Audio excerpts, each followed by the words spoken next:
खबर शामिल करते हैं अली अकबर ऐवान ब्यूरो चीफ की इस रिपोर्ट के मुताबिक लद्दड़ गांव के रिहायशी दो ग्रुपों में बरसों पुरानी दुश्मनी की सुलह का मामला। राना अली अकबर ग्रुप और हाजी अयूब ग्रुप की सुलह साबिक चेयरमैन हाजी रहमत की निगरानी में साबिक चेयरमैन यूनियन कौंसिल घूंड मियां जलील के सियासी डेरे पर कराई गई, जबकि इस मौका पर दीगर इलाका मुअज़्ज़िज़ीन की भी मौजूद थे, जिन्होंने इन दोनों ग्रुपों की सुलह करवाकर इनको आइंदा अमन व अमान कायम करने की तलकीन की और अपने मुकदमात वापस लेने का फैसला किया गया। इस मौका पर दोनों ग्रुपों ने चेयरमैन मियां जलील का शुक्रिया अदा किया और इन्होंने आइंदा हमें जानी और माली नुकसान से बचाया है। अगर तमाम सियासी नुमाइंदे इस तरह के इकदाम करें तो इलाका में ही नहीं बल्कि पूरे मुल्क में अमन अमान हो सकता है।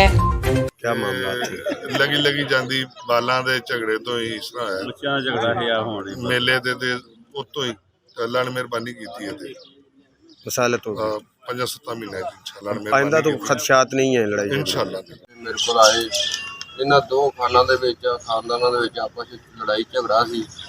ਹਾਜੀ ਅਯੂਬ ਤੇ ਚੌਧਰੀ ਅਲੀ ਭਾਈ ਦਾ ਮੈਂ ਇਹਨਾਂ ਦਾ ਸ਼ੁਕਰੀਆ ਅਦਾ ਕਰਦਾ, ਇਹਨਾਂ ਨੇ ਸਾਡੀ ਗੱਲ ਨੂੰ ਮੰਨਿਆ ਔਰ ਚੇਅਰਮੈਨ ਰਹਿਮਤ ਸਾਹਿਬ ਦੀ ਨਿਗਰਾਨੀ ਦੇ ਵਿੱਚ ਸੁਲ੍ਹਾ ਹੋਈ ਹੈ। ਮੈਂ ਚੇਅਰਮੈਨ ਰਹਿਮਤ ਸਾਹਿਬ ਦਾ ਸ਼ੁਕਰੀਆ ਅਦਾ ਕਰਦਾ ਕਿ ਉਹਨਾਂ ਨੇ ਵੀ ਇਹਦੇ ਵਿੱਚ ਬੜਾ ਅੱਛਾ ਕਿਰਦਾਰ ਅਦਾ ਕੀਤਾ ਹੈ ਤੇ ਅੱਲਾਹ ਤਾਲਾ ਇਹਨਾਂ ਨੂੰ ਆਪਸ ਦੇ ਵਿੱਚ ਇਕੱਠਿਆਂ ਰੱਖੇ ਔਰ ਜ਼ਿੰਦਗੀ भर इकट्ठे रहे। ये सब दोनों के मुकदमात क्या वो भी वापस लिए जाएंगे इंशाअल्लाह मुकदमे जिन्ने भी इन्हों के होए सन वो आपस के वापस करवावांगे और दोनों पार्टियां ही अपने मुकदमे वापस। जी अयूब साहब और अली अकबर साहब इन्हों का सब तो ज़्यादा शुक्रिया अदा करने कि इन्होंने सारे भरावां नूं दोस्तां नूं नेड़े ला के ते सुलह कीती है।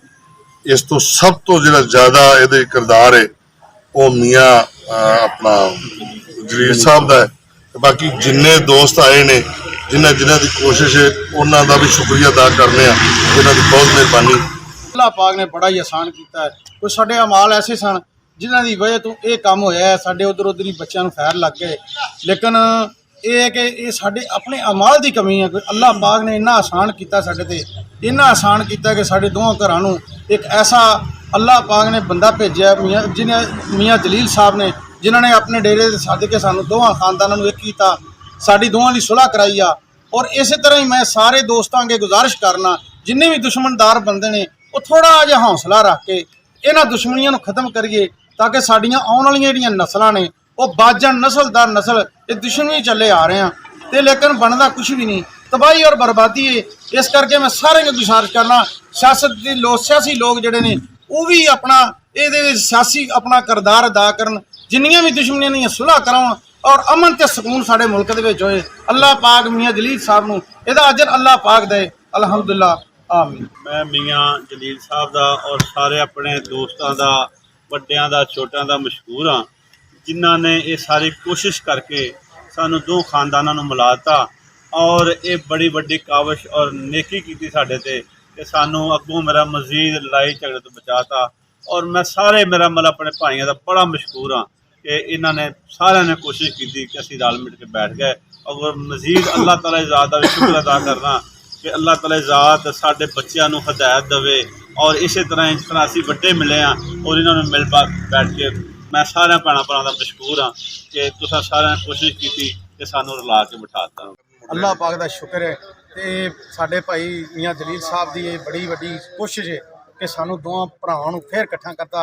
अल्लाह पाक साढ़े बच्चों को दुआ करो कि अल्लाह पाक साढ़े बच्चों और साढ़े भतीजा भणेवियां इस तरह ही प्यार मखलूस मुहब्बत नाल रहण दी तौफीक देवे। और इहो जिहे भरा साढ़े जिहड़े ने मियाँ जलील साहब वर्गे जिहड़े ने वो साढ़े तमाम दोस्तों को एक पैगाम है कि ये भी कोशिश करके जिथे जिथे लड़ाइयाँ झगड़े ने वो कोशिश करके सुलह कराउण ताकि साढ़े आउण वालियां नस्लां जिहड़ियां ने ना कोई इन्हां तबाहियां तो बच जाए। अल्लाह पाक सारिआं नूं तौफीक देवे। जो आपने मुकदमात किए जिहड़े मुकदमात कीते ने वो इंशाअल्लाह असीं वापस लांगे सारे इंशाअल्लाह ताला वो सुबह तो ये प्रोसीजर शुरू हो जाएगा।